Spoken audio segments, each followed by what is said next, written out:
$70 million in Bitcoin has vanished, and here is the part that should stop you in your tracks. According to reporting from CoinDesk, the attackers never physically touched a single one of the hardware wallets involved. That is the story dominating crypto this morning, Saturday the 1st of August 2026. The devices at the center of it are Coldcards, made by Coinkite, and they are not some obscure gadget. They are among the most trusted air-gapped Bitcoin signing devices on the market, favored by exactly the sort of long-term holders who take security seriously. These were not people leaving coins on an exchange.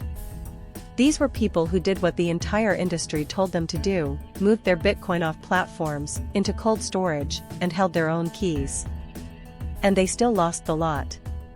Now Changpeng Zhao, the founder of Binance, has stepped in publicly, urging holders not to concentrate everything behind one product or one manufacturer.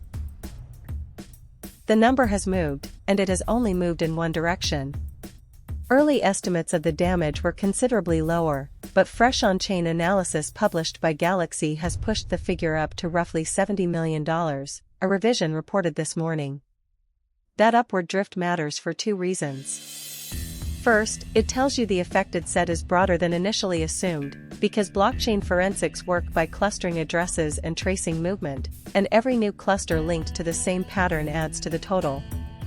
Second, it tells you the investigation is still live. When an estimate is still climbing on day one of wider coverage, the sensible assumption is that the final figure is not yet known. For anyone holding Bitcoin in cold storage right now, that uncertainty is the practical problem. You cannot yet be certain from headlines alone whether your particular setup falls inside or outside the affected group, which is precisely why the security advice being issued is broad rather than narrow. This is the technical heart of the story. CoinDesk's framing is deliberate. Cold wallets lost $70 million in an attack that never touched the devices. That distinction is everything. A hardware wallet has one core job, which is to keep your private key isolated from any internet-connected machine. If someone had cracked the secure chip itself, that promise would be broken. But an attack that operates around the device tells a different story. It points at the process surrounding self-custody rather than the silicon inside it, the parts of the chain where a human, a piece of software, or a supply route sits between you and your key. The uncomfortable conclusion is that a device can behave exactly as designed while the funds it protects still walk out of the door. Full technical details are still being established, so treat any confident single-sentence explanation you see online today with real caution. Changpeng Zhao's response has been to push diversification, and it is worth being precise about what that means, because it is easy to misread. He is not telling people to abandon cold storage or move coins back onto exchanges. He is arguing against single-point concentration, one brand, one device, one seed, one method holding everything you own. Applied properly, that looks like splitting holdings across wallets from different manufacturers, so a flaw in any one product line cannot reach all of your Bitcoin at once.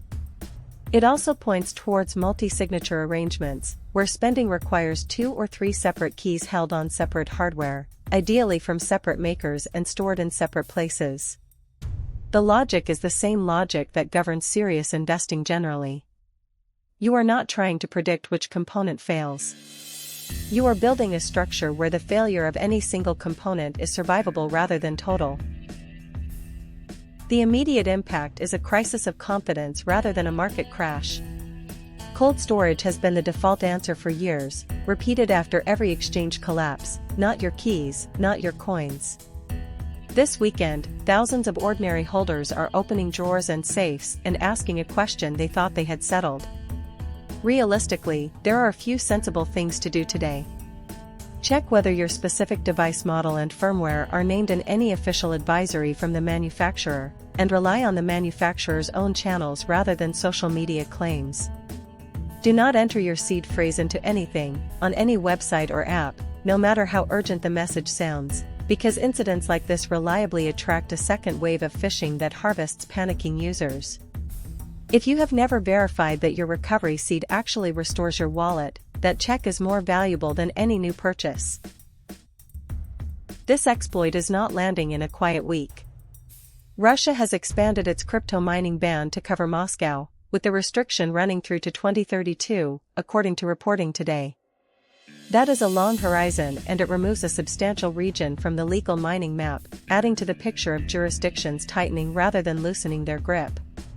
Put the two stories side by side and you can see the squeeze the sector is under. On one side, regulators are narrowing where crypto activity can legally happen. On the other, the self-custody route that crypto holders have used to sidestep institutional risk has just taken a serious credibility hit. Neither story on its own is fatal, but together they undercut the two arguments the industry leans on most heavily: that it is durable against state pressure and that individuals can safely be their own bank without institutional support. Expect three things over the coming days and weeks. First, the 70 million figure will most likely be refined again, because forensic analysis is iterative and Galaxy's revision is unlikely to be the last word. Second, expect a detailed technical postmortem either from Coinkite or from independent researchers, and that document will matter far more than any headline, because it defines whether this is a contained incident or a pattern that affects other manufacturers using similar processes. Third, expect a visible behavioral shift towards multi-signature setups and mixed vendor storage, the exact approach CZ is advocating. The commercial consequence is straightforward: hardware wallet makers now face pressure to prove security across their whole supply and setup process, not just their chip. Independent audits, verifiable firmware and transparent seed generation will move from selling points to baseline expectations. Companies that cannot demonstrate all three will struggle to hold trust. Here is the lesson from the 1st of August 2026, and it is simpler than the technical detail suggests. Cold storage was never a single decision you make once and forget. It is a system, and a system fails at its weakest link, which in this case appears to have been somewhere other than the device itself. The $70 million loss did not happen because people were careless with exchanges. It happened to people doing the responsible thing.